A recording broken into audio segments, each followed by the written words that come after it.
August 30th. Live from the Beasley Media Complex in Boone, this is the Appalachian Weekly News. I'm Katie Garceran. And I'm Anna Muckenfuss. The opioid problem in North Carolina has worsened. The National Institute on Drug Abuse has reported that nearly 2,000 people in North Carolina died of overdoses involving opioids in 2017. The Watauga County Board of Commissioners filed a lawsuit last year against the manufacturers and distributors of prescription opioids. More than 25 counties across the state, including Watauga, have come together to sue large pharma companies over the opioid crisis. All of the lawsuits have been transferred to the U.S. District Court as a multi-district litigation under Judge Dan Polster. A new restaurant is bringing a safe and inclusive bar environment to the Boone community. The owners of the Cardinal restaurant purchased 455 Blowing Rock Road in March and opened Lily's Snack Bar late last month. Seth Sullivan is one of the owners. He says that Lily's has zero tolerance for misogyny, racism, homophobia, and sexism. Bartenders at Lily's have been trained to look for signs of sexual harassment, and the team will work with the Red Flag campaign next month. The Lily's owners say they will also crack down on fake IDs. Sullivan says the philosophy behind Lily's Snack Bar is simple: a safe place to get, as he calls it, dank sandwiches, snacks, and drinks.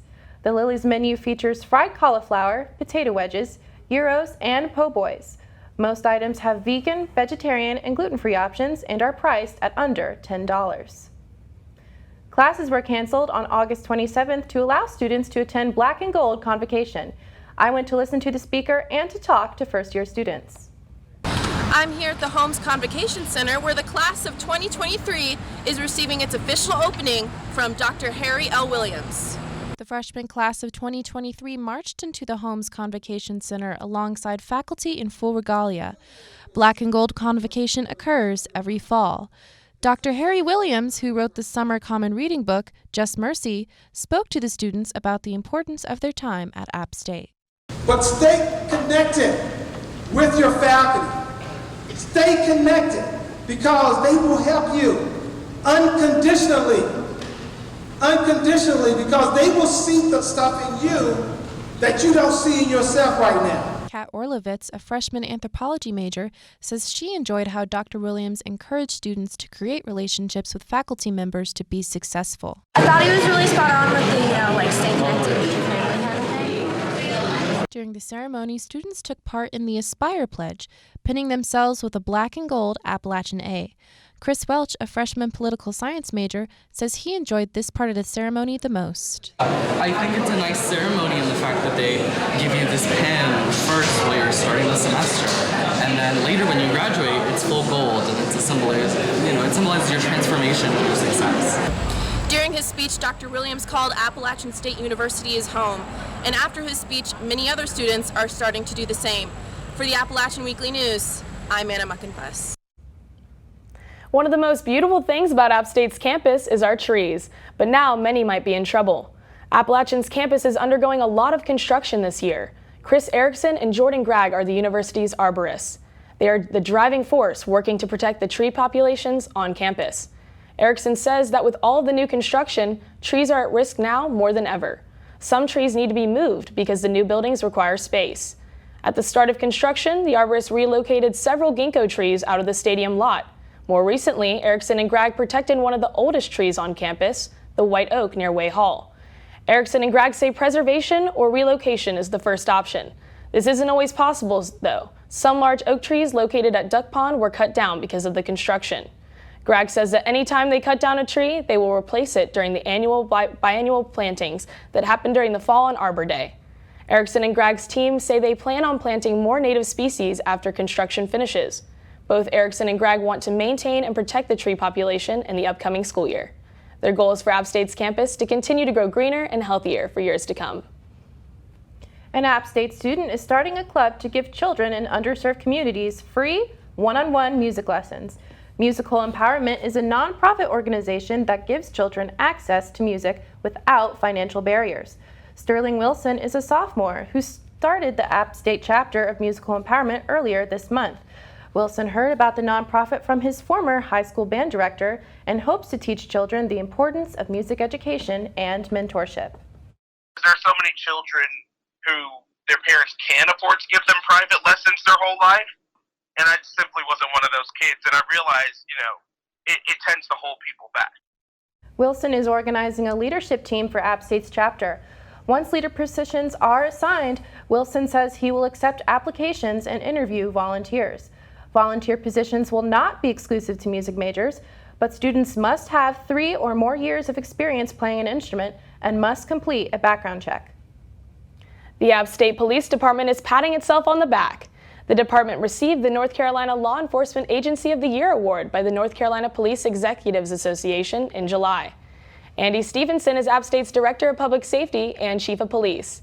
He says the award means big things for the department. Stevenson says that on top of a financial benefit, this means large publicity for the campus police department. App State Police received the award for innovation, engagement, collaboration, and impact on policing in North Carolina.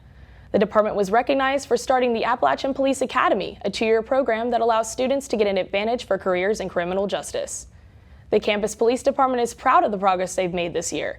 They are eager to see how this award will impact the future of the police department. The Asian Student Association has elected its first South Asian executives. The organization elected Ruby George as president. She is a junior communication sciences and disorders major. Geethma Patharithna is a sophomore computer science major. She was elected finance chair. George is a first-generation American whose family is from India. She hopes the association will offer students a safe space on campus.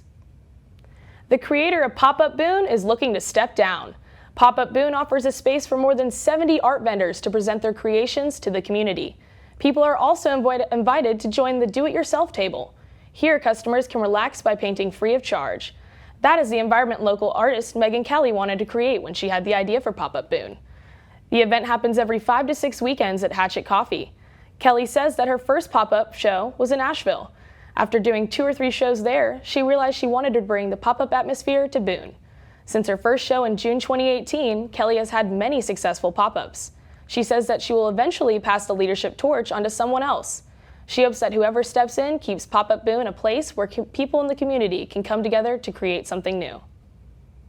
Classes are getting into a routine, and the long lines at the campus bookstore are finally getting smaller. The App State Bookstore distributed 50,000 rental textbooks this semester. Thanks to the rental program, App students saved $5.4 million. Wow, that is a lot of books and a lot of money saved. Now it's time to check in on sports with Connor Davidson. The App State football team kicks off its 2019 season tomorrow against East Tennessee State University in Kidd Brewer Stadium. The Mountaineers are looking to build off of last year's success. They finished with an 11-2 record, winning the Sun Belt Conference Championship and taking the win at the New Orleans Bowl. This year, junior Zach Thomas returns as the starting quarterback. Thomas threw 21 passing touchdowns last year and ran in 10 touchdowns himself. He earned the 2018 Sun Belt Offensive Player of the Year. Zach Thomas is definitely a player to watch this season. Tomorrow's game against East Tennessee State kicks off at 3:30. Former App State football players are making waves in the NFL. Although no Mountaineers were drafted this year, 5 players signed free agent contracts. Clifton Duck, who was an all-Sun Belt cornerback, signed with the Chicago Bears. Running back Jalen Moore and defensive lineman Myquan Stout both signed with the New York Jets. Cornerback Tay Hayes signed with the Jacksonville Jaguars, and cornerback Austin Exford signed with the Houston Texans. Clifton Duck has made the most noise. In August, he led the Bears with 6 tackles in their preseason game against the Carolina Panthers on the 8th and earned an interception against the New York Giants, which he returned for 62 yards. The App State volleyball team looks for redemption this season after falling short in the Sun Belt Conference Tournament Championship last year. They won 22 games last season. That allowed them to compete for a conference championship. In the 5 years App State has been in the Sun Belt, the Mountaineers have made it to the conference championship twice, but came up short both times. Head coach Matt Ginepro looks to finish the job by winning the conference tournament this year, but for now he's taking it one game at a time. Athletic Director Doug Gillen gave some insight on the various construction projects surrounding App State athletics. The West End Zone project is finally starting to take shape, and Gillen also hinted at a future potential plan to connect the East and West End Zones to provide more fan seating. New facilities for the track and tennis teams are also in the works. After some setbacks, the track and outdoor tennis facilities should be complete between summer and fall of next year. After those are complete, the focus will shift to indoor tennis and softball. I'm Connor Davidson. That's all for sports this week. Anna, Katie, look forward to seeing you at the game tomorrow. Thank you, Connor. I'm sure tomorrow will be an interesting first game for our Mountaineers. And Katie, I heard that you recently spent some time with a local magician. Yes, I did. I learned a lot of new tricks. I spent some time with a local magician who performed magic tricks and told me his story. Meet Jackson Martin, the best magician in Boone. He started practicing when he was 6 and hasn't stopped since. Martin has his own business where he advertises his magical abilities called Jack of Hearts. He does everything from children's birthday parties, street performing, or even events like the Wounded Warriors Project in Blowing Rock. I did the Wounded Warriors Project. There was this meeting in Blowing Rock, and they hired me to come in and do like a little table magic, close-up stuff. So I'd go around and do like 3 to 5 tricks per table, and they just like some of them like didn't have like limbs or like had like really bad PTSD, and it was just really cool to like be able to make them forget about that. Martin loves being present in the community and making people smile. His favorite thing to do is street perform, because then he can surprise people as they usually aren't expecting to see a magic trick on the street. He says he continues to do it because he loves magic and he loves fooling people. Whenever something that's like totally impossible and like can never happen happens, and like it's right in front of them or in their hands or something, like whenever they're engaged in it, that's like my favorite part. If you're curious what trick is up his sleeve next, visit jackofheartsmagic.com or follow him on Instagram at jackofhearts_magic. For the Appalachian Weekly News, I'm Katie Garceran. That's our report this week. I'm Anna Muckenfuss. And I'm Katie Garceran. For all of us at the Appalachian Weekly News, thank you for watching. We'll see you next time.